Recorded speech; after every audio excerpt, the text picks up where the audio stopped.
Chapter 17. Altar 2. I'm different from that Tysoon guy, Sangjin thought inwardly. Tysoon had met a cruel fate due to him being hostile towards Hansu due to his stupid ego. But he had no plans of becoming enemies with Hansu. Definitely don't want to become enemies. Sangjin gulped as he thought of Hansu's actions throughout the night on Tysoon and the gangsters. Instead, he wanted to on extremely close terms with Hansu. Why would he become enemy with such a useful and powerful friend? I've grown this much. How am I? Sangjin was very happy with his current image. A completely different situation than when he was getting pushed down without being able to say anything under Tysoon. His friends who had been looking at Tysoon were now looking at him, and everybody gathered here, and even those older than him were focusing on him, and even Sunmi, who he had a crush on all along, was looking at him with a mysterious expression. He was not trying to show it in his thoughts, but he could feel all the eyes on him. This world is about to become better and better. As long as you have strength, you can stand in the center of this world, like a main character inside a fantasy world. Hansu, with your powers, you could probably let somebody around me go. There are probably celebrities in this world. If you become stronger, then you can take women who are much prettier than me. If Hansu was with him, then it would become easier. Sangjin looked at Hansu with an anxious expression. This suggestion was perfect in his thoughts.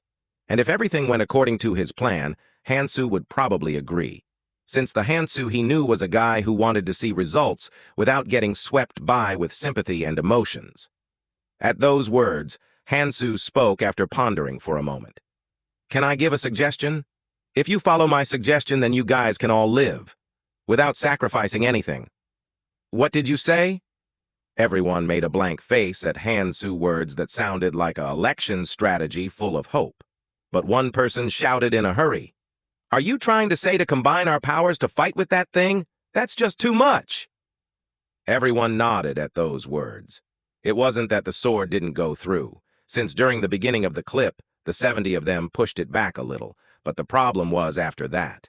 That thing healed as it ate more and more people. Even if you push it back with numbers, the monster did not get tired whilst the people were getting chewed up one by one. Hansu just shook his head. Did anybody told you to fight? You guys will just get in the way. God damn it. Then what do you want to do? Are you trying to fight it alone? As one person shouted in rebellion, Hansu nodded. That's it. Everybody was shocked at those words. Did you really get strong enough to the point to fight against that? Sangjin bit down onto his teeth inwardly. He did not have any confidence in fighting that monster, even if everyone combined their strength. But that guy was saying that he will beat that thing up alone. Damn it! Damn it! Whilst his inferiority complex, which was hidden away from his recent earnings of confidence, started to rise up again, Hansu spoke again. I will fight it, but it's hard currently. While everybody was disappointed at Hansu's words, Sangjin actually felt better. Yeah, even if it was you, it would be too much. If Hansu were to ask him for help, then he had the intentions to help. Of course, it wouldn't be free. Sangjin spoke with a happy expression. Then are you saying we should fight with a small number of elites? And then Hansu spoke, whilst making an expression that was asking what he meant. I said, you will only get in the way. It might be different on a normal situation, but the opponent wasn't good. They will all become a potion for the monster. Crunch Sangjin clenched onto his teeth inwardly. Basically, he was still not qualified to be part of the hunt. Yeah, it's possible that I still lack the qualifications, since it has only been a short time since he started, but since he was working diligently, he would probably catch up fast. Sangjin settled down his anger and asked again. Then how are you trying to do it? Hansu replied to those words. Simple. If my strength and stamina rose by 30 from this point, I can fight him one-on-one. 30 of strength and stamina. It was a bit overbearing currently, but if he raised his strength and stamina by 30 and used the cloud snack, then he could fight that thing one-on-one. Strength and stamina at 100, perception and agility needed to be around 50. This was the bare minimum line Hansu chose. If the strength was lower than that, then it was hard to penetrate the armor, and if you lacked the stamina, then you wouldn't be able to hold on until it died. Your agility and perception needed to be around that in order to sense and dodge its attacks. Since it was an estimate that came from a long time of battle experience, so it wasn't wrong. A number that calculated the cloud snack into it. If it were other people, then it wouldn't be close to enough, but if it was him, then it was possible. And there were people who had actually done it. Kwang Gunju. In reality, the only person who found out about this was Kwang Gunju. And he wouldn't have known about this hidden piece if Kwang Gunju didn't tell him about it teasingly. Well, Kwang Gunju's trait was rather good for these things, but even this Kwang Gunju barely beat this while he become half a corpse. It was not something that was there to be killed, it just wanted them to fight with each other and offer sacrifices. That was why it was a hidden piece. No one had the thoughts of killing it, and that was the reason why it was hidden. Even him would have to invest around 2 to 3 days in order to reach that point. But that meant, for 2 to 3 days, 10 to 15 people would need to be sacrificed in order to buy time. But if everyone gathered runes and helped him fill up the runes, he had the confidence to jump in the altar where that dumb-looking beast was in. So I have a suggestions. If you guys can push all the stats onto me, I will take responsibility and kill that thing. And if I do that, then the requirements to gain the second hidden piece will be complete. Whilst Hansu was thinking, somebody asked, do the 15 people who will be selected to become the sacrifice need to give that rune? 60 runes? Hansu shook his head as he answered, no way. I don't care who gives it to me. As long as that number is satisfied, I will go into that altar right away. Everyone frowned at those words. It had already been 4 days since they came here. Everyone felt the usefulness of the runes, but the runes each person needed differed slightly. The weaker ones focused on strength or stamina, and the stronger ones wanted to raise perception or agility. And within this weird balance, the rune was used as a form of currency in some way. Since one perception or agility rune meant they could trade it for 2 of strength or stamina. But not everyone had gathered runes. The weak ones needed to use runes as they gained, even just to raise their stamina a little bit. So the weak ones who would have been chosen as sacrifices didn't have any runes to spare, but the stronger ones had some strength to spare so they could collect a little bit. Since they could fight whilst having some runes collected. But even the stronger ones didn't have a large amount of them stored. In order to fulfill Hansu's requirements, they had to empty their pockets of runes. Everyone made a reluctant expression. It wasn't okay to not give the runes. Because if they didn't hand in the runes, then it meant they basically wanted to sacrifice 15 weak people. But it wasn't okay to give the runes either. If the people who would be chosen as sacrifices gave the runes, then it would be okay. But the situation wasn't that clear. The one who were weak enough to become a sacrifice had no runes. But then there was no time for these weak people to go hunt for the runes either. The limit was 1 hour, and the sound of the altar being crushed was getting louder and louder at this moment. Which meant that the people who could spare strength, who wouldn't have had become sacrificed in accordance to Sangjin's suggestion, would have to pay the runes instead. And then one of those weaker people shouted loudly. A person who would be chosen first as a sacrifice, because he was weak due to him hating fights.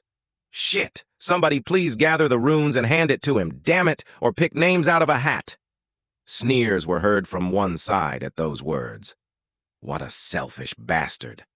What did you say? The man glared into the corner swiftly, but the woman didn't get startled at those sharp eyes and spoke. Though it was a male against a female, such a man who only had his height going for him wasn't a match for her. She had confidence to go into the high ranks if they started choosing, since she tried harder because she was a female and had an unfair, disadvantageous start.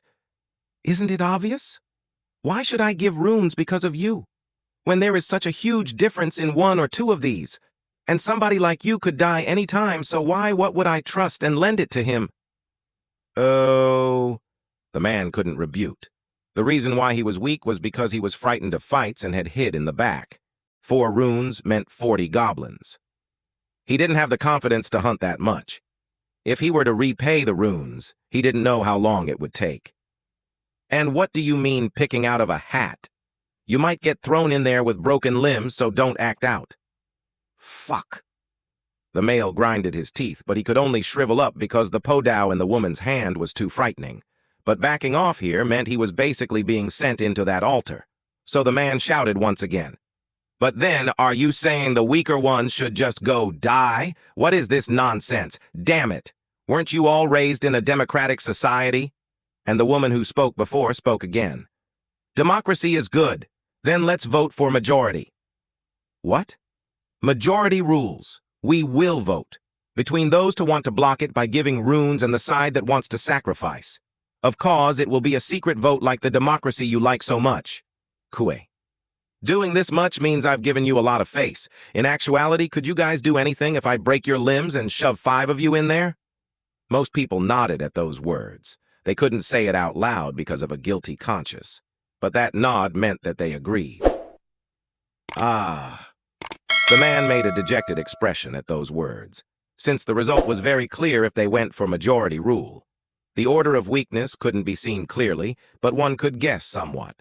Around 20 would know they're weak and would go against it, but the remaining 40 or so would agree. And since it was a secret vote, there was no situation where their guilty conscience would haunt them. The man hurriedly looked at Hansu and shouted anxiously, "You! Can't you take the runes from those guys?" Then Hansu shook his head. He did not steal runes, since it was the result of one's hard work. This was one of the rules of the Great Unification, because that was the same as taking the salary of somebody in the streets because you had strength. If not, then can't you kill a few people and then gain the runes like that? If you kill around 5 to 10 strong people, then the amount of runes you set would probably come out. Hansu nodded at those words. Killing stronger people gave more runes than weaker people. For weaker people, he would need to kill around over 15, but only about 10 or less of the stronger people in order to fulfill the 60 he set as the goal. Well, that is true. Then the man shouted in a hopeful voice. But then can't you kill those guys, then fight with the runes they drop? It's better for 10 to die than 15 to die. Ah! This fucking bitch. One of the other men who were listening to this got pissed and had kicked the man who was talking. That guy was definitely one of the 10 strongest people. He felt anxious whilst he was listening, so he rushed out. He had seen clearly how Hansu had fought on the first day. If Hansu decided to chop down head by head from the top, eat the runes, and then went into the altar, there was nobody to stop him. They had gotten strong as well, but this wasn't something that could be compared with just the amount of runes. Their breed was different from the start. A pig who had gotten a bit of muscle and speed couldn't fight against a tiger of a similar size, and that tiger was probably much larger and much faster, since it had eaten more runes since then. If that Hansu decided with a lame counting method of then all of them would die. He was listening in leisure because the talk seemed to be leaning towards the female, but if it were to go this way, then he would be perished. And when he looked around, he felt that everybody was mumbling around. And then everybody started to shout, "Damn it! Just throw in 15 weaker guys! Are you telling us to die? It's better for 10 stronger people to die." What nonsense! Then just kill the people in the middle and take their runes. We are going to be of help when we get out of here. It wouldn't account to 15 if you kill the ones in the middle. Hansu sighed as he saw the chaos, because he knew this would happen. The moon. Then the altar. There was no time to get used to things because the environment was constantly changing. And since they weren't familiar with it, they couldn't back off a single step. It might have been different if they knew that there were flat land behind them, but in this situation, where they couldn't see behind them, they could fall down a cliff and die if they backed off a single step. I need to do some traffic control. Hansu, who had expectations that it would be solved by self-control, spoke out. Be quiet. Everybody stood up straight and stared at Hansu's lips at those words. Chapter 18, Altar 3. I will give you a solution. And then Hansu started to count. 15 from the bottom. 1, 2, 3. 15 like this. These 15 people are the weakest. What? The 15 who had been chosen made a blank expression for a moment and then shouted in despair, "No way! Though I have more runes than him." But Hansu shook his head. He could guess who would win and who would lose at a glance. It would differ slightly depending on the condition, but even if you take all of that into consideration, the people who would go in were rather obvious. And at Hansu's pointings, joy and sorrow were shown. The 15 who were chosen showed rage and felt wronged. and the 15 who weren't chosen let out a sigh of relief because they could save runes. And in Hansu's words, the man shouted in despair, "You bitch! You're the same! How dare you throw us off because we're weak, and those bastards over there throw lives away because of a few runes!" Hansu stopped his steps. It seems you are mistaken about something." Then Hansu spoke as he scratched his head. "You don't get thrown off because you're weak. If you are weak, you simply can't follow up with others. Nothing to do with being thrown off. What were you doing whilst everybody was running? It doesn't matter whether you rested or did something else, but you need to take all responsibility for it in this place." Those words were driven into everyone's words, and that they all realized at the same time that they had really entered a screwed-up world. It wasn't like the modern society where you had a chance of bouncing back if you fail and fall behind others. No, it was actually much more cruel, since that fairy thing came out from time to time and tries to cut off the tail which was falling behind. If you do not want to be cut off, you need to run fanatically. They had to realize this within the first tutorial area, that this was a world where you needed to be greedy in order to survive. If you are greedy, you will probably receive the curses of others, but you will gain the rights to survive during a decisive moment, like this situation. "Damn it! Damn it!" The man's voice of despair could be heard behind the disappearing back of Hansu, but Hansu spoke quietly. "Listen till the end. I'm not telling you to go in there." "What? Then was there a different solution?" The man looked at Hansu with the expression full of hope. Then Hansu nodded his head. "The 15 will borrow the runes from others, 2 of strength and stamina each, and then give it to me. And hunt during the remaining 72 hours in order to pay the runes back to them." Everyone nodded after pondering for a moment. There was nothing to lose. Even the people who were left out were feeling a bit off because of the thoughts of throwing in 15 people alive into that altar, but if this new method were to be followed, they had nothing to lose, so everything was solved. And of course, in the 15 people's situation, hunting monsters to pay back the runes is better than going into the monster's mouth as food, since it wasn't that hard to collect 2 strength and 2 stamina runes in 3 days. But then one person mumbled, as if he felt he was mistreated, because then only these 15 had to pay the runes. "Isn't that unfair then? 1 per person is fair." But then Hansu shrugged his shoulders. "But the one who will be going in is you know. Why would the remaining 45 pay?" The man who had spoken before shut his mouth at these words, but somebody else spoke up as if he felt the greed rising up. "But then why are we paying them if you are the one getting the runes? Isn't the one who is taking the 60 runes you in the end?" Hansu nodded his head. "I don't have a hobby in free public service. I can't force you to do it. This is simply a suggestion I'm giving to the 15 people. What I suggested isn't the correct solution, nor is it the perfect solution. I'm just giving a suggestion on what I think is the best solution. If you don't think you will be within the 15 people or feel pressured by this choice, I will just come back in 3 days." He could probably gather up 30 runes if he hunted. The man quieted down at those words, because if Hansu did leave, he would be thrown inside that altar. "You need to at least be able to pay for the price of your life," another person asked as soon as Hansu finished talking. It was the woman who was arguing with the man from before. "Wait, what happens if the ones we lend the runes to can't muster up the courage to hunt and cannot pay back? Then we're losing out on runes." The 15 people were weak because they had no courage to hunt. They might not be able to return the rune within the next 3 days. Hansu replied very simply, "What are you worrying about? Just chase them down during the night and take it from them. If it still isn't enough after that, then come to me. I will compensate you." He needed to set up rules, but rules that would even apply to the ones who can't keep promises or take responsibility were not needed. Since he hadn't come to preach to them about social welfare, everyone made a scared expression at those words, because they realized that they couldn't laze around from now on.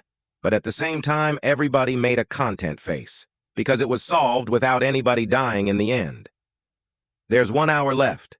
Let's start now." Everyone started to gather up the runes at those words.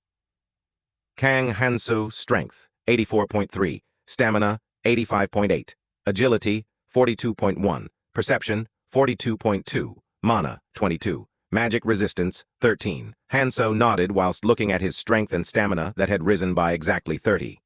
"The balance has been destroyed, but there's nothing I can do about that." To be honest, even though you lose out a bit, it is better to balance out your stats by trading runes around. But this was an exception. Hansu knew instinctively by simply looking at the carnivorous monster. With his current runes, his attacks wouldn't work properly. He needed to get his strength over 100, and he needed the stamina to follow up the increased strength. Agility and perception was lacking, but he would compensate for that with his experiences and battle skills. It seems I'll use a ton of these cloud snacks. In order to go over 100, he will probably need to constantly use the cloud snack that increased his stats by 20%. But it's good that it's an environment where I can fight alone. Usually, even Hansu preferred hunting in groups, since in reality the hunting speed was slightly faster when he hunted with Tae-soon before, but the situation was different. If there are others, it becomes disadvantageous. No matter how many there were, their attacks wouldn't work against the monster, and the monster will regenerate its health after devouring the people. If that guy was released, it would have been quite a headache. When Hansu was about to start heading towards the altar in the distance, somebody approached him. "Hansu, Mihi, it's been a while." Sangjin. Mihi made a happy expression, stopped, then stole a glance at Hansu. Hansu was looking at Sangjin with an impenitent expression. "Since Tae-soon isn't here anymore, let's be together. You too, Mihi." Hansu shook his head at those words, but Sangjin didn't give up and tried to approach him. "Isn't it better being with us? With friends?" Hansu stared at Sangjin expressionlessly. "Once we part, we need to go separate ways." Hansu had no thoughts of cutting off their relationship because they didn't want to follow him when he went into a dangerous place, since being weak wasn't a sin, and he had no confidence in keeping them safe. But you can't become friends with somebody who is always looking for chances as they follow you and then leave, because things get dangerous. This was a problem before strength came into play. No, being stronger was actually more of a problem. Since he can't show his back to them with trust, there won't be a reason to see each other again. He's too much. Sangjin lost his determination from Hansu's attitude and made a dejected expression. Whilst that was going on, Mihi spoke to Hansu after pondering for a moment. "I'll stay here then." Hansu nodded his head. That's not a bad choice. Mihi had a bitter expression from Hansu's words, which he didn't ponder over, since it felt mean that he didn't realize her crush on him and had accepted her choice. "I want to go with him, but," she realized as she hunted with Hansu over a few days. The gap was growing larger as they went on, and Hansu was dashing off at a crazy pace. The hunting grounds were limited, and she was able to follow up because she could hunt in these places, but she had no confidence in fighting against that monster no matter what. And in the area they moved to after killing that beast, it would be even harder to catch up to him. So she had to choose around now. Companions around her level. If she followed Hansu like this, and then becomes thrown off after the tutorial area, then she will be alone. If that happens, then it would be better to move as a 6, by becoming a comrade of 5 people. And it's better to split up now. She understood Hansu's standards whilst fighting roughly. If she ran away while fighting because things got dangerous, then their relationship will be cut off, like the 5 in front of her eyes. But if they split up now, Hansu wouldn't ruthlessly cut her off when he sees her later. Hansu just didn't trust in opportunists. It wasn't that he didn't like somebody who knew when to stay out and when to stick around. Though it's a little bit regrettable. She thought about it before for a short moment. If she became a couple with this man, then wouldn't she be able to be with him for a very long time? Since Hansu wasn't the type of person who would throw off his lover, but she knew after observing for a moment, there is no space in Hansu's head for a lover to fit in. So cleanly split up now and then aim for the next chance. Just wait, I haven't given up yet. Mihi put down her decisions and walked towards Sangjin, and Hansu laughed as he watched that. The 5 others might be a bit different, but he could meet Mihi in the future whilst laughing. Sangjin didn't know how to act after watching this scene from happiness. He was happy to the point where the depression from being rejected by Hansu almost disappeared. Mihi didn't choose Hansu, but his side instead. Didn't this mean that his side was more trustworthy? Mihi was extremely fast to catch on to things. She had judged that he had better potential than Hansu. "Yeah, I'm still improving. I just never had the chances to do so." Sangjin, who had laughed out loud, thanked Tai-soon, who was probably in the netherworld by now. Park Tai-soon, I must really thank you. A girl who he wouldn't even be able to talk to usually had chosen him. And in his group, there were 3 girls even if you disregard Gang Tae's girlfriend Jisun. He felt like he would fly through the skies from the feeling as if he had set up a harem. This was all due to Tai-soon. The only reason why he was able to come this far was he filled the empty space after Tai-soon had died. Sunmi, who was standing behind Sangjin, watched him pathetically. Seriously, I have to trust this retard and follow him around. Would Mihi have not been able to distinguish between an sports car and a trash car and came here? She had only come here because she thought she didn't have the ability to drive around the sports car. Well, that's that. Sunmi decided to let go of past issues. Since Sangjin and Mihi were the strongest of the 6, no, strongest of the mob. If you don't account for Hansu, then these guys are the 2 tops. And the 4 of them were also part of the strongest, if you don't count in Hansu. If they traveled together, then they wouldn't have any difficult times for a while. And even more so since Mihi probably learned a lot of things from Hansu. While Sunmi was making such thoughts, Sangjin was watching Hansu and not Mihi. Am I not good enough yet? Sangjin made a regrettable expression as he saw Hansu's back as he walked towards the altar. He was trying so hard to become a friend, but Hansu didn't even care about him. Shouldn't he at least try to do something together? Unlike Mihi, he was simply just hitting a wall. Something. I have to show him something more. It was because he was still weak. Since he wasn't a beauty like Mihi, so he needed to show something more to Hansu. A deciding factor. But then at that moment, somebody called Sangjin. Hey friend, could we talk for a moment? Who could it be? When Sangjin went over there, a few people were standing there. These people are... These guys were the ones who were speaking aloud during the debate before. The ones who represented the strong and the real top rankers if you don't count for him and his friends. I'm called Suol. You're the leader of those friends over there, right? The leader? Sangjin's face blushed for a moment from the words of the 30-something man. He then answered shyly. We're all friends, so eh? But for now, they're listening to me well. Oh, nice. As Suol raised his thumb at him, Sangjin giggled from being happy. Suol chuckled at Sangjin acting like that, and then continued his words. Then are you friends with that guy called Hansu over there too? Sangjin pondered for a moment, and then nodded. Of course. We're friends. Yeah, friends. Suol, who had confirmed up to that point, made a satisfied expression as he spoke. Yeah? Then I have a proposal for you. Shall we talk for a bit? He said, whilst stealing a glance at Hansu, who was walking towards the altar. Sangjin pondered for a moment, but then followed him shortly after nodding his head.